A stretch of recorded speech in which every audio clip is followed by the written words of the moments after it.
Vamos orar mais uma vez. Senhor, estamos aqui, ó Deus, mais um dia que o Senhor proveu para cada um de nós, numa expectativa santa, ó Deus, de ouvirmos a Tua palavra. Portanto, ó Deus, opere mais uma vez esse milagre em nossas vidas. Abra os nossos corações, abra o nosso entendimento, Senhor. Me use, ó Deus, com clareza, e dê clareza aos meus irmãos, para retermos a Tua palavra, para que ela se transforme em vida, para nos construir, ó Deus, para nos preparar, nos edificar para Teu Filho Jesus Cristo, até aquele dia do Seu desposório com a Sua igreja. Nos prepare, Senhor, nos molde pelo poder transformador da Tua palavra. Muito obrigado, Senhor.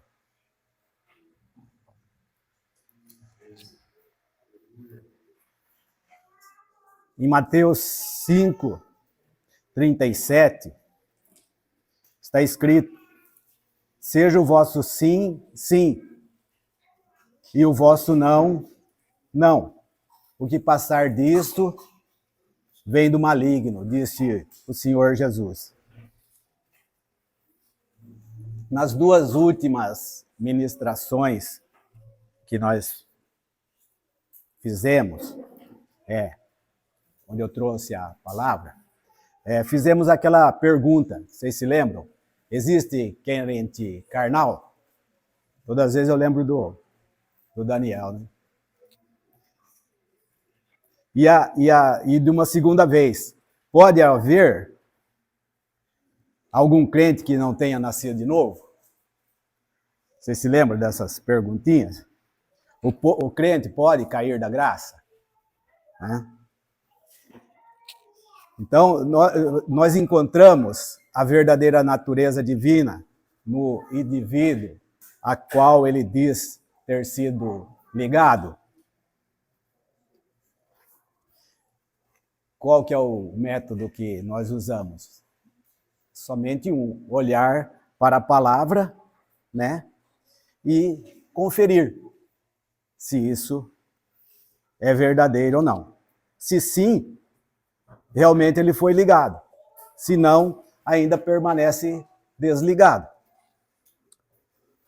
Enquanto o coração do homem permanece de pedra, é pedra. E não é de carne.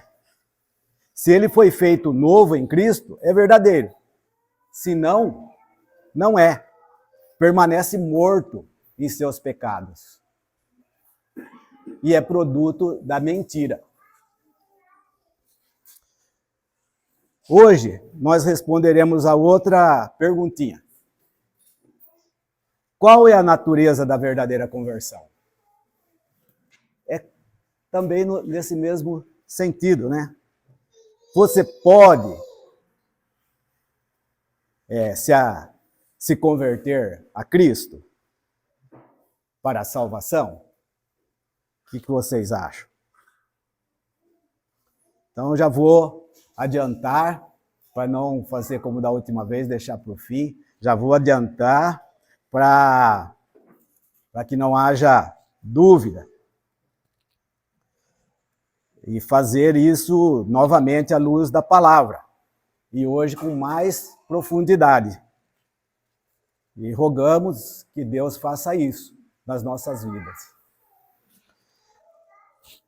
Quem converte é o Deus triuno. E o Espírito Santo tem essa tarefa na atual dispensação dentro da sua soberania.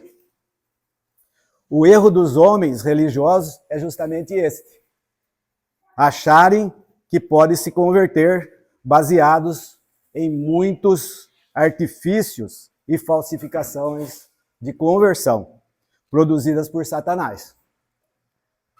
E por muito tempo isso é assim. Acham que estão dentro da igreja, quando na verdade estão fora. Ou ainda, acham que Cristo habita neles e está dentro de suas igrejas, quando na verdade Cristo está do lado de fora, como está escrito lá no Apocalipse, a igreja dos Laodicenses. E para complicar um pouco ainda a situação deles, muito vai depender da compreensão que se tem da palavra igreja, que no grego é eclésia, que significa aqueles que foram tirados para fora. Para fora da onde? Do contexto do mundo. Então a pergunta é essa, mais elaborada um pouco. Você pode ter sido tirado para fora do sistema do mundo e com um grau de moralidade e requinte, continuar vivendo as coisas do mundo com a mesma naturalidade? Essa pergunta bota a gente de ponta cabeça, não é mesmo? Uma pergunta totalmente atrapalhada, deixa a gente confuso, não é verdade? Mas não é essa a intenção. São duas coisas diametralmente opostas. Então a resposta é não. Não, é impossível, né? Ou você foi tirado com mão forte por Deus, ou ainda continua lá no mundo. A questão é que a falsificação é justamente essa. Os homens são falsamente convencidos com muitas argumentações malignas de que podem, por crerem e pela fé, escolherem, adentrarem, se converterem com muita liberdade e opções diante de tamanha oferta de bem-aventurança. E fazerem um grande favor a Deus de se ajuntarem à sua causa. E isso é bastante. Mas, contudo, ainda, poderem ainda administrar as suas vidas pautadas em ética, moralidade, fraternidade e tantas coisas, e etc, e etc. Sem nenhum detrimento à sua salvação. Recebem o certificado de crentes dados pela igreja. E você acha que isso aí é possível? Então afirmo-lhes, irmãos, que os homens que estão sendo convertidos, ou seja, transformados, estão sendo sem nenhum tipo de aproveitamento de material, desconstruídos até a sua base e construídos de novo desde o seu alicerce, pelo poder de Deus de tirar vida da morte. Exclusivamente por sua deliberação, conselho, desígnio, presciência e iniciativa, sem a ajuda de ninguém, pois ele é o autor dessa obra, o construtor, o arquiteto, o artesão e o provedor de todos os recursos necessários. Por isso, irmãos, desejo ardentemente esclarecer, com a ajuda do Espírito Santo, um pouco mais, pela palavra de Deus, os argumentos que o Espírito Santo usa para nos notificar e nos certificar que se trata de uma obra de criação exclusiva, que muitos, como vimos de relance, pela total ignorância, acham que Deus está fazendo uma tentativa de reformulação, uma tentativa de reaproveitamento, uma reconstrução de algo que a princípio não deu muito certo e que agora encontrou e que depende de nós, os beneficiários, para que tudo saia conforme o repensado, o replanejado. Não, não, não. Não mesmo. Não é assim. Essa obra vai muito bem. como o esperado. Esperado por Deus, como o esperado pelo Senhor Jesus e o esperado pelo Espírito Santo. Não encontrei outra palavra para colocar aqui, não sei esperado. Mas ele está esperando, sim, juntamente conosco. Me parece que não existe uma outra palavra para ser colocada aqui, porque a Trindade iniciou e não retrocedeu uma vírgula. Está tudo em andamento nesse tempo, desde o princípio. O nosso ajudador e consolador, Espírito Santo, espera juntamente com todos os santos a revelação dos filhos de Deus, aguardando a adoção e a redenção do nosso corpo naquele dia marcado, quando Cristo se manifestar no seu corpo de glória. Está lá em Romanos 8. Vocês acham que quando Deus tirou os israelitas lá do Egito, vocês acham que ele ficou fazendo tentativas de tirar o povo dele lá das mãos de Faraó? Fez 10 tentativas, a primeira não deu, a segunda, vamos ver se a Faraó se amolece, fez uma nova tentativa? Não. A palavra de Deus diz que ele, todas as vezes que Moisés ia lá, propondo alguma coisa, o próprio Deus endurecia o coração de Faraó. Então, fiquem tranquilos que está tudo sob controle. Então, o homem não tem poder algum de se converter a Deus. Se pensa que o faz conforme suas ideias, baseado nas falsificações de Satanás. E veremos como isso é fácil de se conceber, muito mais aceitável pelos homens, e em números extremamente desproporcionais, como o número dos que são convertidos por Deus. E como numa relação que existe entre o que nós encontramos na natureza, como ouro, prata e pedras preciosas. E do outro lado, a quantidade de madeira, feno, palha e capim misturado com barro e muitas outras coisas. Isso é o jeito humano de se fazer.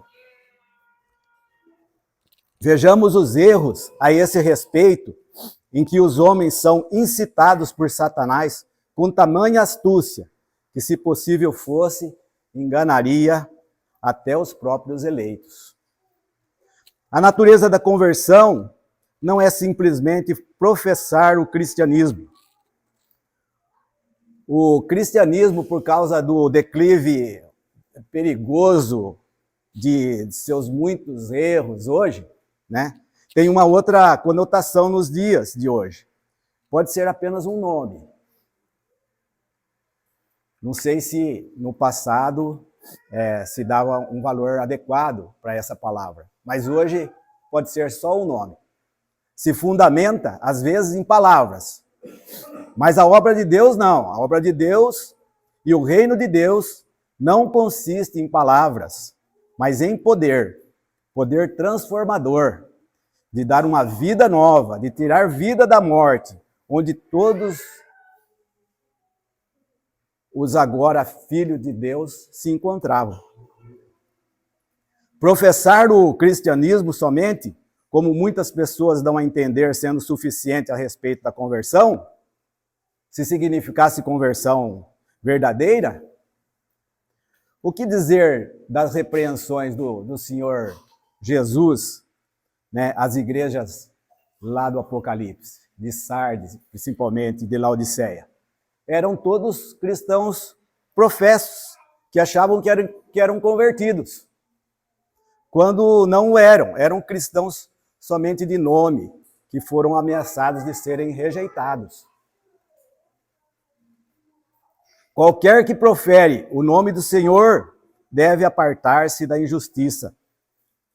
Quantos existem que invocam o nome do Senhor e ainda vivem na iniquidade? Por que será, irmãos? Por que será? Professar conhecer a Deus ou professam conhecer a Deus, mas o negam pelas suas obras. Vivem como antes, no meio dos outros, fazendo as mesmas coisas que os demais, que não querem saber de Deus, não querem saber do Senhor, ou mesmo o que faziam outrora, com falsos pretextos, né? Como, por exemplo, as tradições de suas famílias, o bom hábito entre os amigos, fazendo coisas que julgam isentas de moralidade, as comemorações dos calendários. Estamos aí vivendo essa situação agora, né? Tantos crentes aí comemorando, né, Caio? Você ouviu uma pregação joia, né? Tantos eventos e vida social, mas mesmo assim, por boas que aparentam ser, fora de Cristo, constituem pecado. Por que será? Eles não são amigos da palavra de Deus. Suas Bíblias, irmãos, desde o dia que eles entraram para a igreja, ganharam lá a Bíblia do pastor, de algum obreiro, tá bonitinha lá ainda, com a capinha lustrosa. Não tem uma orelhinha, Valdeci. Não tem um rabisquinho, nada. Eles conservam a Bíblia. Palavra de Deus. O engano é tão terrível que tais pessoas pensam que Deus irá recebê-los como verdadeiros convertidos. O quê? Você acha que isso vai acontecer? Hã? O que vocês acham? Convertidos do pecado, quando as suas vidas práticas demonstram não terem conhecimento do que nem o que significa pecado?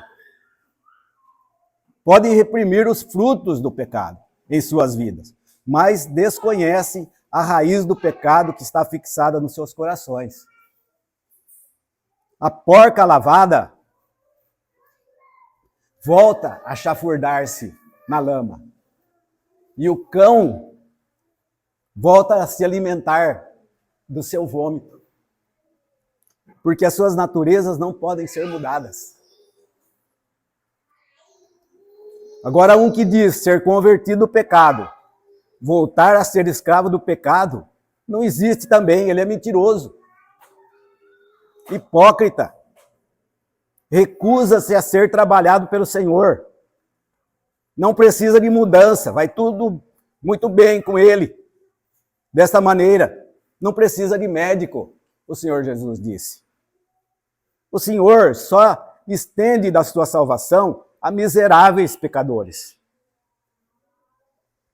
E estes reconhecem o seu estado de miseráveis, só depois que o Senhor lhes converte o coração. É uma obra poderosa, mas é exclusiva de Deus. O hipócrita só recebeu um polimento externo da parte dos homens, um túmulo que recebeu uma caiação nova.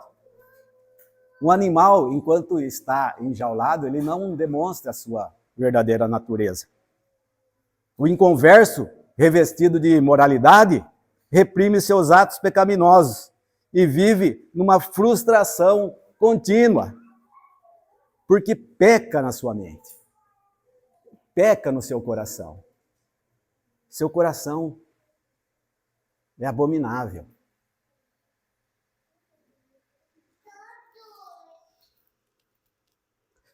Notem uma coisa, há uma grande diferença para um filho de Deus entre pecar e ser tentado. Ele pode ser tentado em sua mente, ou seja, conforme alguma situação, a sua imaginação pode querer traí-lo. Daí, tão logo ele pensa e relembra de como o pecado é terrível e sabe muito bem de suas consequências, mas agora, como convertido a Deus, tem o auxílio do Espírito Santo que diz à sua mente: você não é mais escravo do pecado. O pecado não tem mais domínio sobre ti. Quem manda agora é você. Então diga não ao pecado, resista a ele, no poder que agora está contigo, o Espírito de Deus. E o pecado se afastará de você.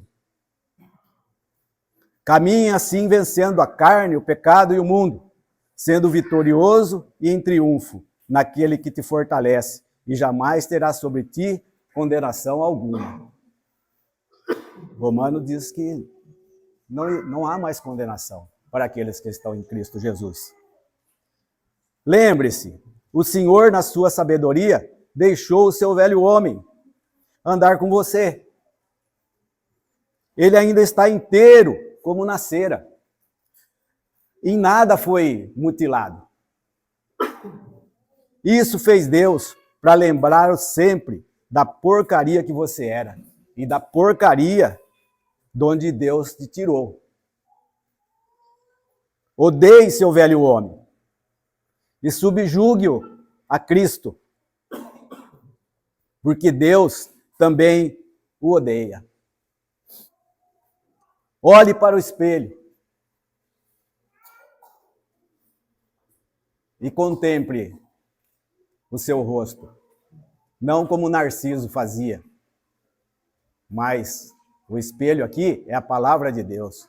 Olhe para a palavra de Deus e você vai se enxergar. Muitos podem dizer, Senhor, Senhor, e não entrarem no reino dos céus. Podem ser até obreiros, porém maus e iníquos. Podem ser notáveis por suas obras, insígnes, bem vistos e conceituados na função e cargo em que foram colocados, porém, inimigos da cruz de Cristo. Jesus lhes falará abertamente. Nunca estive com vocês. Não os conheço. Revestir-se das insígnias de Cristo, sem se arrepender de fato, e ter a fé não misturada com as obras, portanto, sem a experiência de vida nova em Cristo, não. Isso não poderão ver a Deus. Não significa conversão. Enganam-se, imaginando que a graça eficaz está ligada à administração de feitos externos. De modo que toda a pessoa que professa Cristo seja regenerada e não necessita de nenhuma outra obra, pois a sua salvação está garantida. Se fosse assim, todos os que conhecemos,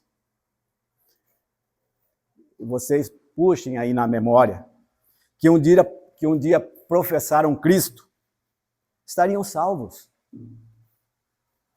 Pois a promessa de perdão e salvação é feita em referência à conversão, não é? Em referência à regeneração, não é isso? Então não haveria dúvida com relação às suas admissões no céu. E não haveria nada mais a acrescentar à sua salvação. Mas eles descansam nessa heresia e dificilmente saem do seu lugar de conforto. Um conforto enganoso e cruel, lento, cauterizante e cada vez mais duro com o passar do tempo. Caminham numa avenida larga e sem embaraço, que conduz a uma bela abominação. Isso vai frontalmente contra o que o Senhor Jesus disse em Mateus 13:14. Vamos ler lá.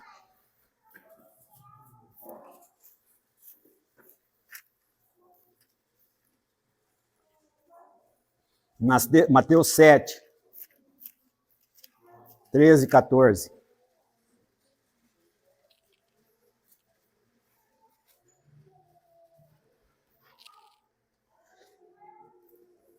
Entrai pela porta estreita, pois larga é a porta e espaçoso o caminho que conduz à perdição.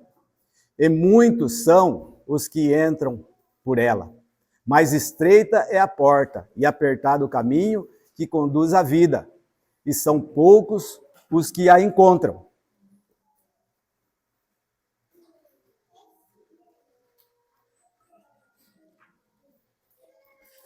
Se o que essas pessoas pensam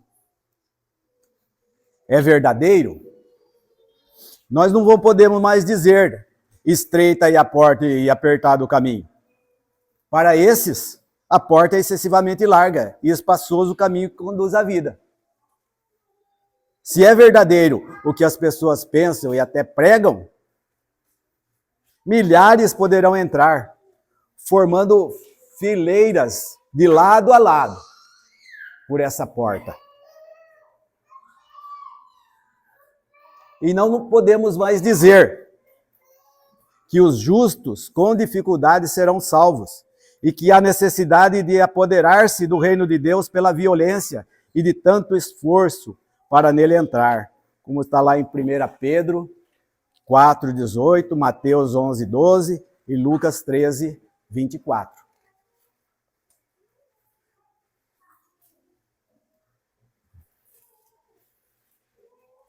Vocês estão atentos aí ou estão dispersos? Está atento? Se for fácil, como muitos pensam e supõem, é somente clamar: Senhor, tenha misericórdia. Isso aí a gente ouve quase todo dia, não é? Está na boca de todo mundo. Senhor, misericórdia. É a palavra que pegou. Não necessitamos mais de tanto empenho e buscar, bater, lutar, perseverar, como requer a palavra de Deus, como Paulo, que combateu o bom combate. Se o que as igrejas nominais pregam é verdadeiro, não podemos mais dizer, poucos há que a encontram, mas diremos, poucos perderão a salvação. E também não diremos, dos muitos que são chamados, somente alguns são escolhidos. Não vamos poder dizer isso. Vamos abrir lá em Romanos 9:27.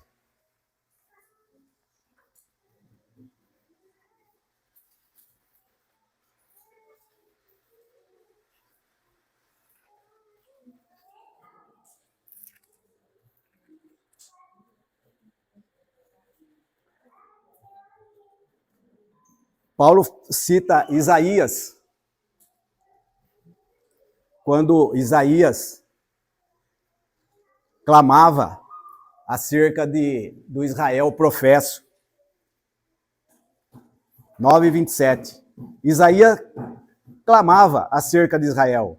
Ainda que o número dos filhos de Israel seja como a areia do mar, o remanescente é que será salvo.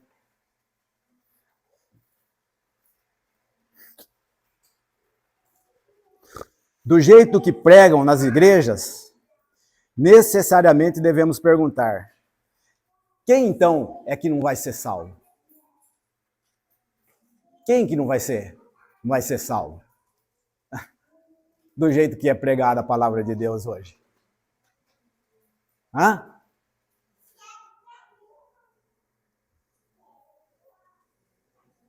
Mas não vamos errar, irmãos. Se estes tais forem considerados flagrantemente ignorantes, ou profanos, ou formais, ou destituídos do poder do Espírito Santo, precisam nascer de novo. Caso contrário, já estão condenados. Se essas pessoas não encontram em Cristo um prazer indizível e cheio de glória, um deleite nele, precisam nascer de novo, ou ficarão de fora do seu reino. Se os homens não estão sendo santificados, precisam primeiramente ser renovados por uma mudança total e poderosa, ou não escaparão da condenação. Não vos enganeis, Deus não se deixa escarnecer. Se qualquer um de nós ainda nos encontramos na impiedade, ou andamos em más companhias, ou não nos incomodamos em estar no mesmo lugar com os mundanos e tolos, ou que não somos constrangidos verdadeiramente pelo amor de Cristo, ou que não consideramos tudo como esterco para ganhá-lo, se não for um cristão santo, cuidadoso, abnegado e que nauseia diante do comportamento dos infames, não poderá ser salvo.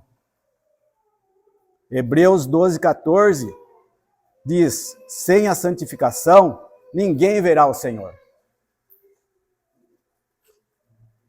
A conversão também não se fundamenta na justiça moral, nem na justiça comum, nem na ética social. Os escribas e fariseus da época do Senhor Jesus tinham essa justiça e não entraram e impediam que os outros dos outros entrarem, né? Que os outros entrassem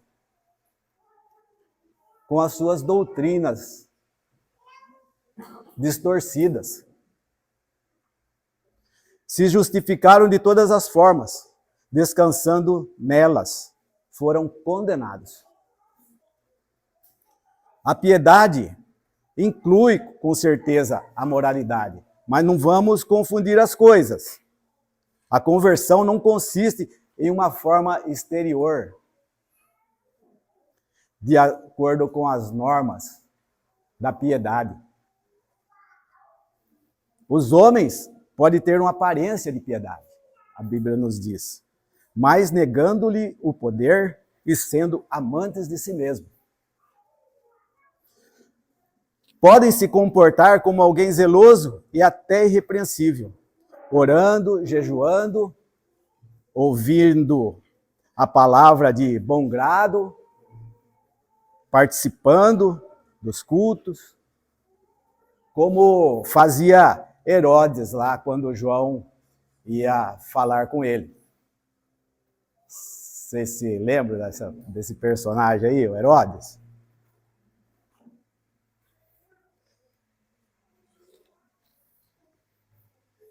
A mulher dele tinha uma grande influência sobre ele. E ele ficava ali, né? Ouvia João, temia, a sua mulher queria outra coisa, até que enfim o molenga cedeu.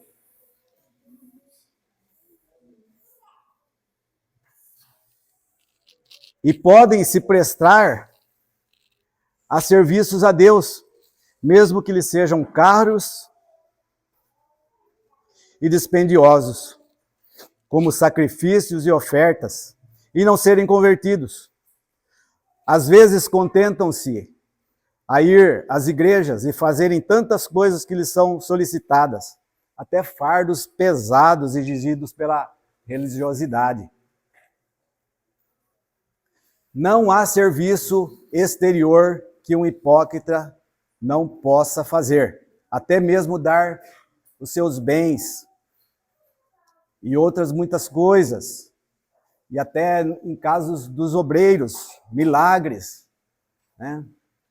Não foi o caso lá que chegaram diante de Jesus, mas Senhor, realizamos as tuas obras, fizemos até milagres, expulsamos demônios, mas se não tiver um coração que ame o Senhor, nada disso terá proveito algum. Não se aprisiona a corrupção mediante educação e disciplina e de leis humanas. Confundi-las com a graça salvadora é ainda pior. Um dia esse homem sairá da jaula. A conversão não consiste em iluminação ou convicção, nem mudança superficial ou reforma. O apóstata pode ser um homem iluminado, que provou do dom celestial. Vocês lembram dessa lista? E se fez participante do Espírito Santo, e provou a boa palavra de Deus e os poderes do mundo vindouro. E é impossível que seja outra vez renovado para o arrependimento. Como está lá em Hebreus 6, 4, 5, que nós compartilhamos da última vez. Uma coisa é sobressaltar, é alvoroçar o pecado somente por convicção. Então nós vamos ver a diferença entre convicção e conversão. Outra coisa é crucificá-lo pela graça da conversão. Então o pecado pode ser sobressaltado, alvoroçado. Ele pode produzir em você um falso arrependimento, um sentido de acuamento, um medo. E aí você se reprime. Mas isso não é conversão. Vocês se lembram do que aconteceu com Félix e a sua mulher Drusília? Cadê o Celso? Com a Drusília, lá em Atos 24, vocês se lembram? Que eles até tratavam bem a Paulo, lá no presídio, enquanto ele estava no cárcere.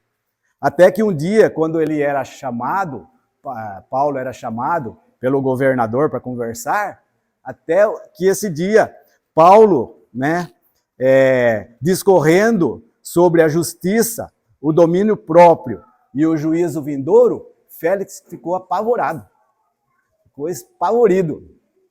E falou, volta lá para a prisão, Paulo. Vai, dispensou Paulo. O que aconteceu com ele? Então, Félix teve uma convicção do seu pecado e arrazoou. Se isso que Paulo está falando é realmente verdade, estou perdido. Então, o que eu vou fazer? Não quero mais saber de ouvir a Paulo. Até que ele se esqueceu, foi apaziguado na sua consciência e até esqueceu Paulo lá na prisão. Vocês lembram da história? Então, agora pode ser que dali por diante, Félix, quando se deparava com o pecado, ficava acuado. Mas isso não quer dizer conversão. Ele tinha convicção do pecado. Ficou sabendo. Então, o que pode estar acontecendo até hoje? Todos esses personagens bíblicos a seguir representam a dramática vida de um inconverso. As igrejas estão cheias de Ananias e Safira, de Simão Mago, e Félix, e Pôncio Pilatos, e Herodes, e Barrabás, e até Caim, o primeiro homem bíblico a ser rejeitado pelo Senhor. Esse poderia ser tido como convertido, andando pelo mundo como um homem sob a fúria de uma consciência culpada. Todos os que o viam poderiam dizer, coitadinho, está arrependido. Olha a situação dele. Vai ficar bom, vai melhorar. Pelo fato de terem a consciência atormentada pelos pecados, muitos têm em alta conta o seu caso, confundido miseravelmente convicção com a conversão, vivendo uma vida religiosa, baseada numa confusa fé, inexplicável, pode passar o ano inteiro pregando fé, podem colocar lá atrás do púlpito, a palavra fé, cheia de luz dentro, no tamanho colossal, como eu já vi. E o ano inteiro pregar sobre fé e não falar nada sobre fé. Não sabem o que é fé, é uma coisa que é inexplicável para o crente nominal. Eles não sabem o que quer dizer. Dizem viver pela fé, numa esperança de coisas melhores. É sempre assim, se projetam para além do momento em que vivem e fazem coisas que lhe podem assegurar uma suposta felicidade, dentro de uma atmosfera religiosa, numa visão humanista e secular. O apóstolo Paulo diz, mas a esperança que se vê não é esperança. Quem espera por algo que já tem? Aí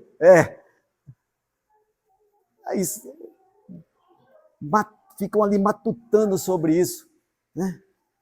O que será que quer dizer isso? Quem espera por algo que já tem? Nós esperamos por algo que nos foi prometido, que a nossa mente e o nosso coração não tem possibilidade de conceber. É isso que nos aguarda em Cristo Jesus. Tamanha é a promessa. Mas nós, aquilo que está para nós hoje, para ser de conhecimento, está sendo revelado. Revelado em todos os seus nuances. Então, mas a esperança que se vê não é esperança. Quem espera por algo que já tem? Então, as pessoas que não entendem isso, esperam em algo que já tem, que é do seu conhecimento, que passa pela mente. Que eles já têm uma concepção, têm uma ideia do que é. Então acham que esperar por isso é fé. Não, né? Não é isso. Alguns até testemunham as suas vidas pregressas de devassidão, companhias e prazeres mundanos, e agora terem se transformado em pessoas sóbrias e civilizadas, que agora se converteram, enganam e são enganados, desconhecem a palavra de Deus ou estão cegos para ela, de que há uma enorme diferença entre ser santificado e ser civilizado. Como que nós os identificamos? Nós não podemos ser ousados em bater o martelo, irmão. Não confunda o que eu estou dizendo aí. Mas a palavra de Deus diz que você conhece a árvore pelos frutos. Uma árvore boa não dá frutos ruins. E uma árvore ruim não pode dar frutos bons.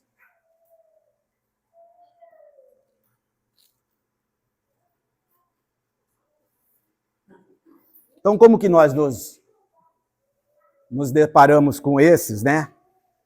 E podemos identificá-los? Nós os identificamos e podemos repreendê-los. Não podemos criticá-los e num ato que não vai produzir nada, somente por fofoca, somente por comentário bobo. Mas se temos um interesse neles, devemos orar por eles. Conhecemos muitos que estão nessa situação. São velhos vazios, sem nenhuma palavra de Deus dentro deles. A palavra de Deus nunca entrou em seus corações. Não tem o Espírito dentro deles. Vivem e se movem somente circunstancialmente e cuidando de coisas periféricas e supérfluas. Como se Deus não o observasse. Pobres e miseráveis. O pouco que entendem da palavra de Deus é somente em seu sentido literal, sem discerni-la espiritualmente. Não querem partir daqui, temendo o desconhecido. É como um cão obstinado que não larga o osso, por ser a única coisa que está sob sua vista e que possui no momento.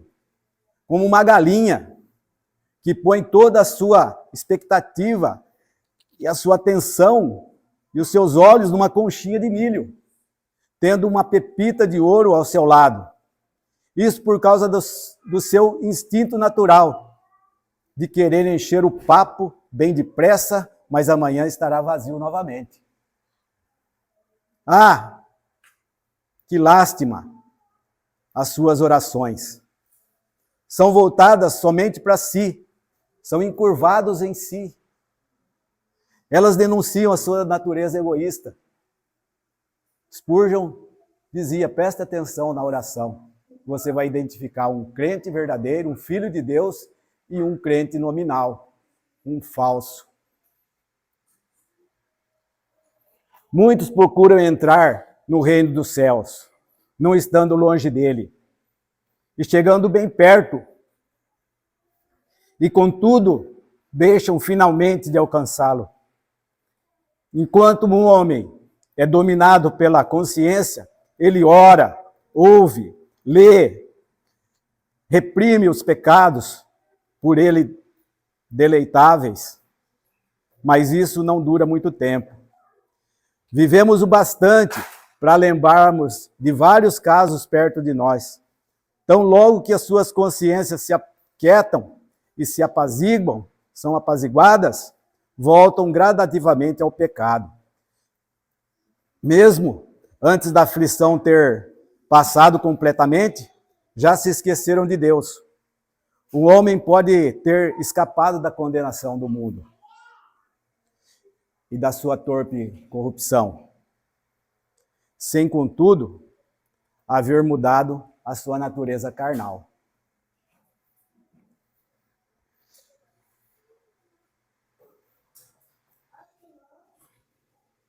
Uma vez eu vi um depoimento de um famoso, ele disse: Deus me deu muitas coisas, tudo o que eu quis,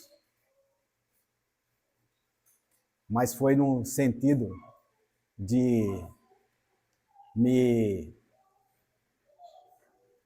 disciplinar, de me bater com a vara, de me mostrar que isso não tem importância alguma. Isso me serviu para poder enxergá-lo. Teve tudo, mas sofreu bastante. Ele pode ter passado por várias transformações, da ignorância ao conhecimento, da irreverência à delicadeza, do jeito bronco ao gentil, e chegar a ter uma aparência de um verdadeiro filho de Deus, e durante esse tempo todo permanecer na mesma natureza carnal e irregenerado. Vocês aguentam mais um pouco? Ou estão cansados aí? Dá uma chacoalhada.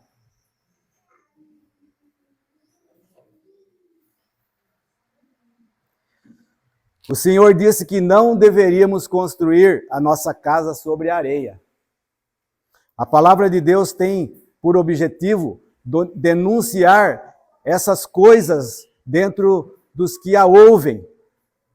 E se porventura existe alguma dúvida com relação a isso que está sendo falado, será uma tarefa difícil, mas necessária para que vivam, para que vivamos. Não se iludam fundamentando suas esperanças sobre a areia. Arrependam-se e roguem para que o Espírito Santo faça essa operação. O Senhor nos disse: se o teu olho direito ou tua mão direita te escandalizar, atira-os para longe de ti. É melhor que um dos teus membros se perca do que seja todo o seu corpo lançado no inferno. É necessário derrubar essa casa arruinada, ou ela se desmoronará rapidamente e serão soterrados sobre suas ruínas, para que se possa construí-la novamente bela, forte, firme, para sempre, numa rocha. A esperança do ímpio, ela perecerá, nos afirma a palavra. Faça isso antes que a morte abra seus olhos tarde demais e seja encontrado no inferno antes de poder se arrepender. Seja convencido pela palavra, enquanto é tempo. Se não edificarem suas esperanças em terreno melhor que aquelas que nós já citamos aqui, hoje, mencionamos aqui, ou seja, sobre a rocha, então ainda estarão em pecado. Todos esses argumentos falsos que mencionamos até agora, jamais serão aceitos no tribunal de Cristo. Mesmo que muitas coisas do que falamos seja bom em si mesmo, não irá provar que são verdadeiros convertidos e, portanto, será insuficiente para a salvação. Se esse não é o seu caso, atentem firmemente ainda mais para a palavra de Deus. Examine seus corações e não descanse até que Deus tenha completado a obra em cada um. Até o último fôlego da nossa vida. Fique sabendo que aqueles que fizeram companhia às virgens prudentes não puderam entrar, pois lhe faltaram o óleo. Se não lhes tivesse faltado o óleo, certamente elas entrariam? Se não lhes tivesse faltado o Espírito de Deus, a porta não seria fechada para elas. Arrependam-se e sejam convertidos, afastem-se dos seus pecados pela justificação. Refugiem-se em Cristo, a fim de obterem graça perdoadora e renovadora. Entreguem-se a Ele, para andarem com Ele em santidade. Caso contrário, jamais verão a Deus. A conversão consiste em uma mudança completa do coração e da vida.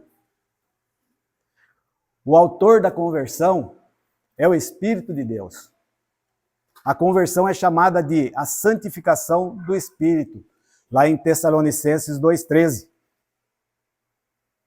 Está escrito que Deus nos escolheu desde o princípio para a salvação, pela santificação do Espírito.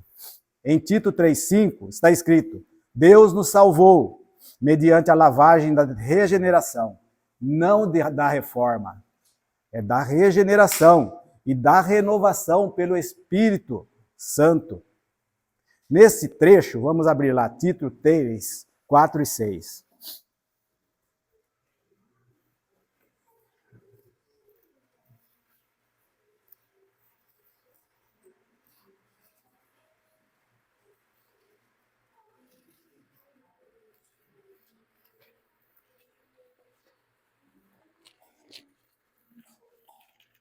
Tito 3, de 4 a 6.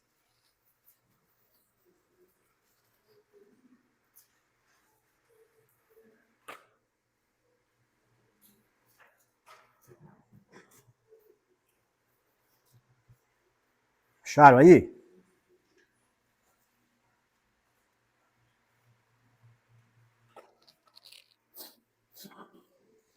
Outrora, nós também éramos insensatos, desobedientes, extraviados, servindo a várias paixões e prazeres, vivendo em malícia e inveja, odiosos e odiando-nos uns aos outros. Mas quando apareceu a benignidade de Deus, nosso Salvador, e o seu amor para com os homens, não por obras de justiça que houvéssemos feito, mas segundo a sua misericórdia, ele nos salvou mediante a lavagem da regeneração e da renovação pelo Espírito Santo, que ele derramou ricamente sobre nós, por meio de Jesus Cristo, nosso Salvador. Vocês conseguem enxergar a Trindade agindo aqui?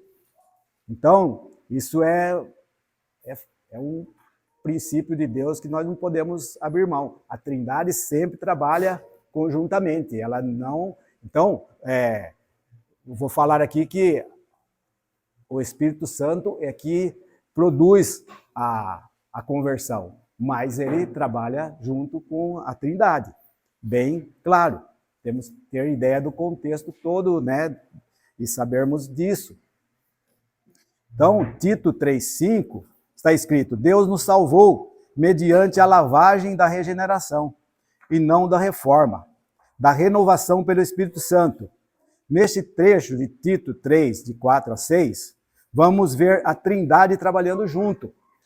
Deus, pela sua benignidade, nos salvou, mediante o Espírito Santo, derramado ricamente sobre nós por meio de Jesus Cristo. Isto nos mostra que a Trindade sempre trabalha juntamente. Contudo, esta obra ela é atribuída principalmente ao Espírito Santo. E por isso é dito que somos nascidos do Espírito, em João 3,5. O que é nascido do Espírito, com letra maiúscula, é Espírito, com letra minúscula. É o que está escrito lá. É uma ressurreição dos mortos. Está escrito em Efésios 2,1. Ele vos vivificou, estando vós mortos em seus delitos e pecados.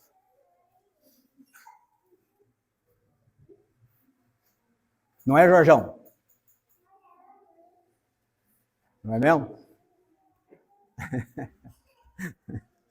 Eu leio essa palavra, lembro do Jorge. Somos nascidos não do sangue, nem da vontade da carne, nem da vontade do homem, mas de Deus. João 1,13. Uma nova criação. Gálatas 6,15. Efésios 2,10. Somos feitura sua, criados em Cristo Jesus. Vocês não acham que tudo isso está muito fora do alcance e do poder humano?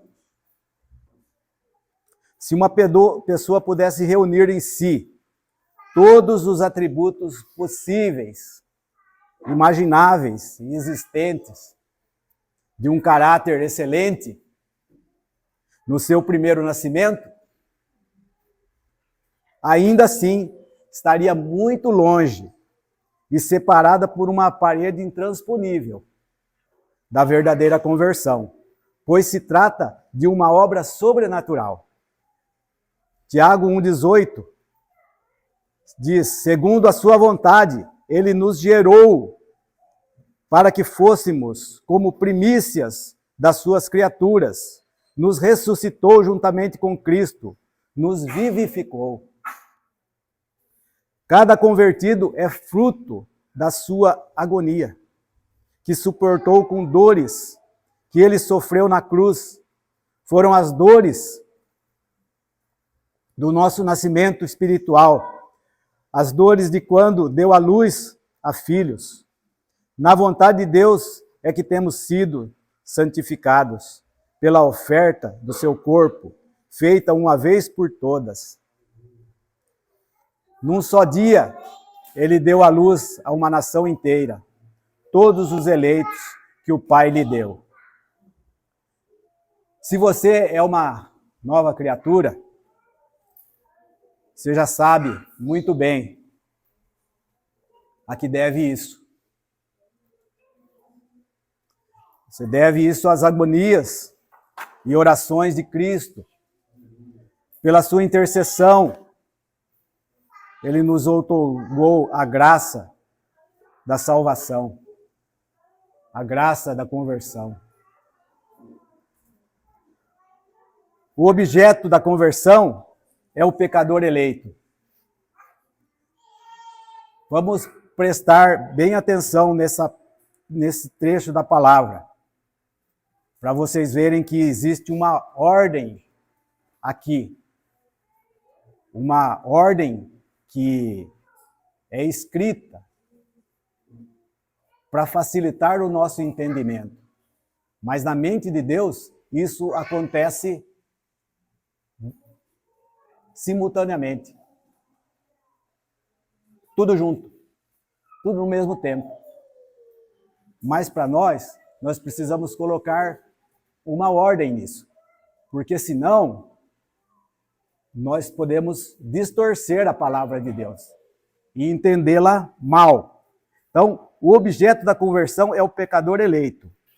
Aos que Deus predestinou, a estes também chamou. Está lá em Romanos 8,30. E 2 Pedro 1,10 está escrito: ninguém pode vir a Cristo por chamado próprio. O chamado eficaz coincide com a eleição eterna. Então, 1 Pedro está escrito: portanto, irmãos, procurai fazer cada vez mais firme a vossa vocação e eleição. Está nessa ordem, não está? E é assim que nós devemos entender. Pois fazendo isso, nunca mais tropeçareis. Então, por que isso é importante? Saber dessa ordem. Porque se você acha que a eleição está na frente, vamos dizer assim, então, a distorção da palavra diz que você pode ser um dos eleitos. Pode ser. E aí você vai procurar a santificação por um chamamento, não é isso? E esse chamamento pode ser um chamamento que você ouve por aí. Venha para cá, resolva os seus problemas, Mude a sua vida. Cristo vai te beneficiar. Você vai ser uma nova pessoa. Você não vai viver mais nessa tristeza, não vai viver mais nessa pobreza. Vocês estão entendendo o que eu estou dizendo? Então, a eleição, ela é eterna. Já fomos eleitos antes da fundação. E no nosso tempo nós fomos chamados.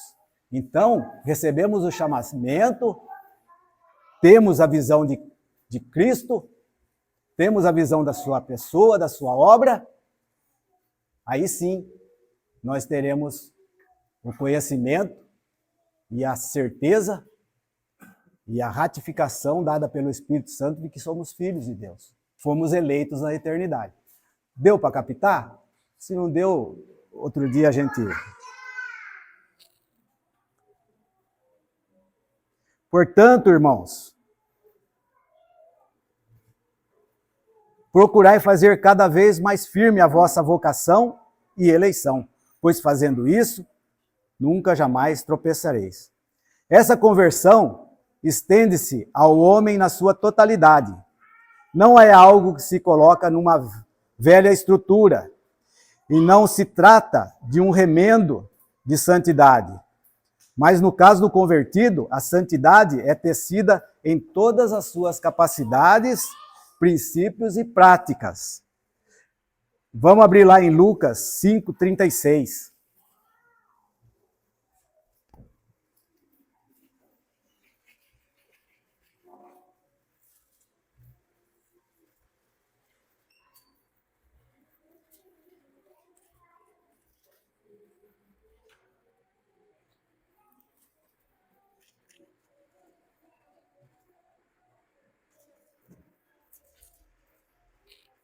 Lucas 5:36.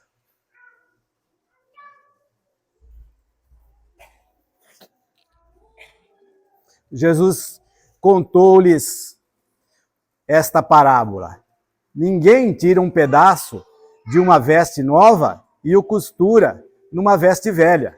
Se fizer isso, romperá a nova e o remendo não condiz com a velha. E ninguém põe vinho novo em odres velhos. Se fizer isso, o vinho novo romperá os odres, e entornar-se-á o vinho, e os odres se estragarão. Mas o vinho novo deve ser colocado em odres novos, e ambos juntamente se conservam. E ninguém, tendo bebido o vinho velho, prefere o novo, pois diz, o velho é melhor. Essa parábola requer uma outra pregação e uma outra explicação. Mas está dentro disso daqui. Se nós tivermos uma ideia até superficial do que está querendo dizer aqui o Senhor Jesus, nós vamos entender, né? E lá em 2 Coríntios, vai para frente lá. 2 Coríntios 5.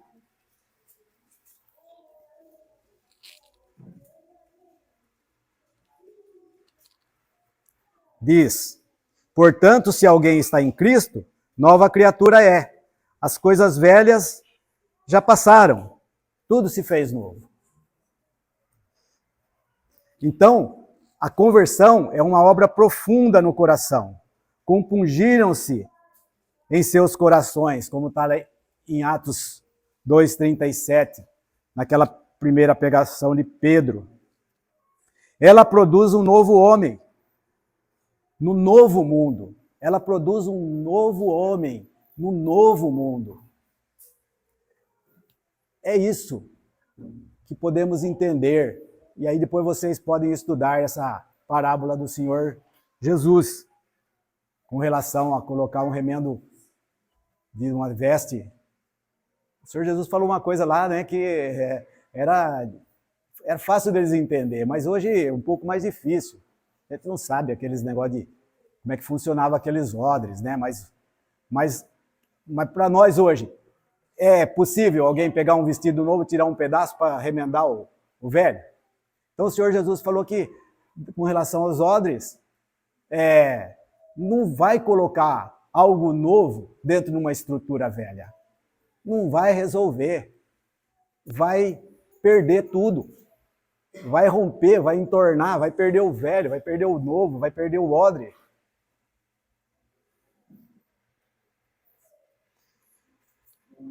Então ela produz um novo homem no novo mundo. Se estende ao homem inteiro, à mente, aos membros e a todos os aspectos da sua vida. Os seus olhos são iluminados, ao mesmo tempo que vai enxergando o mais belo de todos. Olha para si mesmo e se abomina, como está lá em Jó, por causa do seu pecado. Não via tanto prejuízo no pecado, agora o vê como o pior de todos os males. Não via perigo em sua condição como pecador. Conclui agora que estava perdido. Ele poderia haver pouco de pecado em si, sem necessidade de confissão e arrependimento. Mas agora vê a podridão do seu coração, vê a imundície de onde foi tirado, vê a poluição de toda a sua velha natureza, completamente imundo, completamente corrompido, leproso, como disse o Valdeci, inadequado, esquecido por Deus, longe. Deus não poderia olhar para eles, para nós. Até então não via atração nenhuma em Cristo, nem formosura nele, nenhuma beleza para que pudesse desejá-lo. Mas agora encontrou o tesouro escondido. Não é mesmo?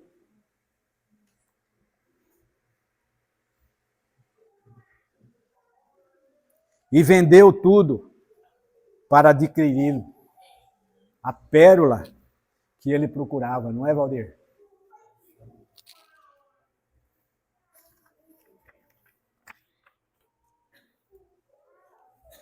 Ele clama: lava-me completamente, cria em mim, ó Deus, um coração puro.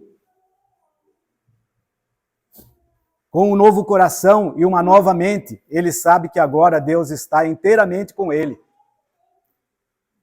Único e suficiente. Isso é uma maravilha, irmãos. Vocês imaginam que Deus, ele não deu parte dele, algum pedacinho dele para você? Seria bom demais para nós, né? Ter um pedacinho de Jesus. Mas ele nos deu, ele se nos deu inteiramente. Pense nisso.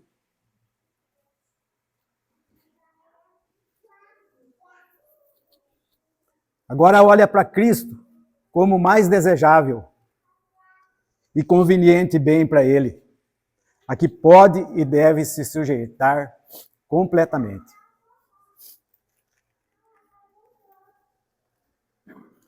Deus muda a linguagem do convertido. Lamentações 3:24. Vamos abrir. Lamentações de Jeremias. Depois de Jeremias.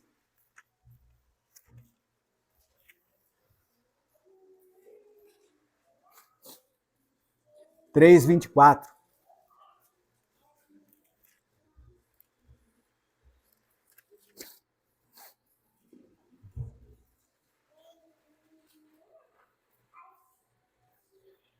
A minha porção é o Senhor, diz a minha alma, portanto esperarei nele.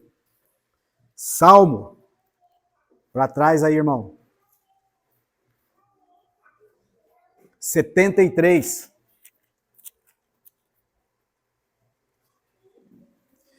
(25 e 26).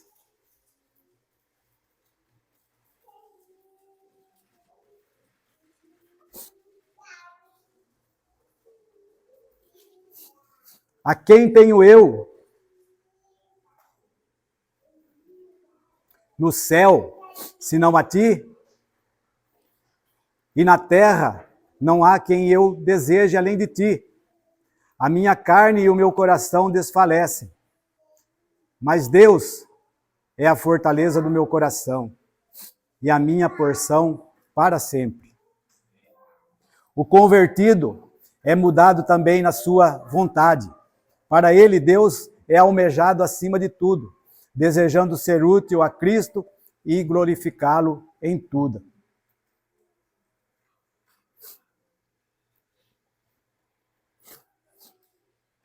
Vamos dar uma pausa e perguntar para nós mesmos. É assim que ocorre comigo?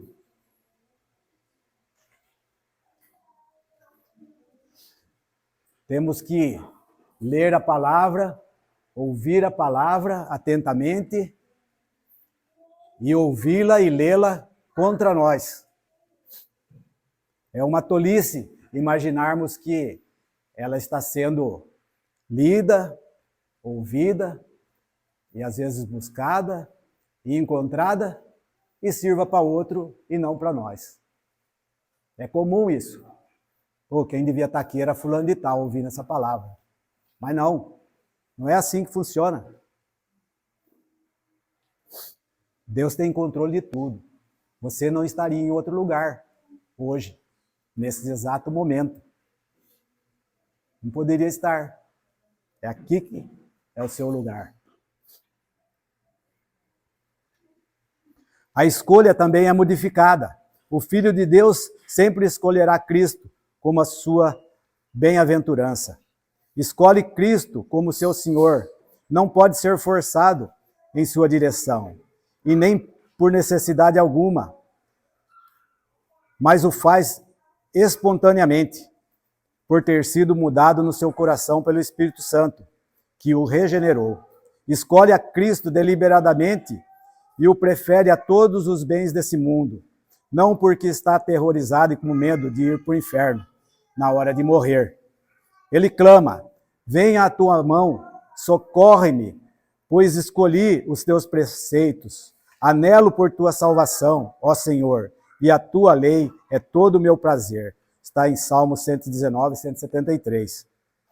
Abraça a santidade como um caminho a seguir. Toma o jugo de Cristo, não como algo pesado, mas sim como uma herança eterna. Aceita a santidade não como um remédio, mas como uma comida palatável, seu verdadeiro alimento, a alegria dos seus olhos e o desejo do seu ventre. Esse é o pão vivo que desceu do céu para nos alimentar.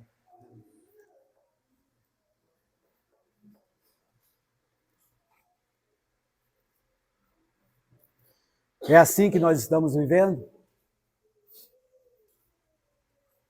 Pergunte-se a si mesmo. Dê mais uma pausa aí.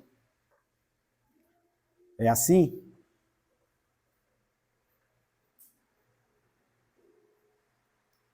A conversão também muda a inclinação dos sentimentos. Como peixe, nadamos contra a corredeira, contra o curso natural dos outros homens, contra o curso desse mundo. Todos os seus sentimentos e afeições são mudadas. Todos os seus préstimos, valores, reputação e bens em geral. Tudo que considerava bom para viver, como dignidade e apreço perante a sociedade. A grandeza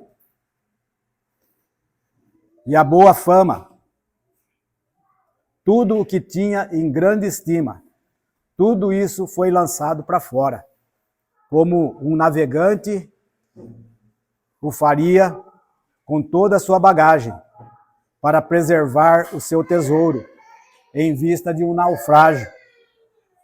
Despreza tudo e considera como esterco todas essas coisas, sem olhar para trás, sem rebuscar o passado. Não tem satisfação que supere os pensamentos de Cristo, o gozo da sua companhia e a prosperidade do seu povo, a igreja do Senhor Jesus. O convertido agora ocupa-se na certeza da sua salvação, da salvação da sua alma. Ele não teme sofrer por amor a Cristo, nem a dor, nem a pobreza, mas teme sim a insatisfação de Deus por cometer algum pecado. Com que cuidado ele anda? Com que cuidado o Filho de Deus anda neste mundo para não cair? Olha para todos os lados, olha para dentro do seu coração, constantemente vigiando para não cometer erros. Porque ele bem sabe, se Deus tirar a mão sobre ele por um segundo, ele cai. Seu amor tem agora um novo curso. Meu amor foi crucificado. Cantares 5,16. Ele é totalmente desejável. Tal é o meu amado. Permite-me que eu te veja, ó luz dos meus olhos. Vem, ó alegria do meu espírito. Permite que eu te contemple, ó regozijo do meu coração. Permite que eu te ame, ó vida da minha alma. Manifeste-se para mim, ó meu grande prazer, meu doce conforto. Ó meu Deus, minha vida e toda a glória da minha alma. Permite que eu te encontre, ó desejo do meu coração. Permite que eu te toque, ó amor da minha alma. Que eu te abrace, ó noivo celestial. Que eu te possua. A visão de Cristo crucificado, que dificilmente te comovia, agora quão profundamente toca o seu coração. Verifique os seus sentimentos e toda a sua existência. São direcionados a Deus em Cristo? Acima de todas as outras coisas? E se seu raciocínio e vontade estão firmemente determinados a favor de Deus, acima de tudo, seguindo sinceramente suas escolhas e conduta. Embora não tão forte e profundamente como seria desejável por nós, pois somos ainda, por enquanto, limitados e aprisionados por esse corpo de corrupção, dentro desse mundo caótico, como verme que anda no pó, mas pela graça recebeu olhos para enxergá-los e simplesmente contemplá-lo como magnífico. É claro que a nossa participação, como alcançados por Deus, não sai como desejamos aqui, mas que bom que seja assim. Nunca estaremos satisfeitos conosco mesmo. Somos devedores a nosso Senhor, enquanto aguardamos e nessa esperança somos salvos. A vida do Filho de Deus basicamente consiste em esperar, esperar, esperar até o último dia. O Senhor colocou dentro dos seus filhos essa viva esperança em toda a sua palavra de promessa, que já se cumpriu e ainda está se cumprindo nesse tempo. A expectativa é grande e continuará até o último respirar de cada um dos seus filhos, ou até a sua volta. Quando o veremos, estaremos com ele e veremos como ele é na sua glória. Se é assim que aguardamos, Não há dúvidas, irmãos, de que a mudança ocorreu e a conversão, ela é salvadora. Obrigado, Deus.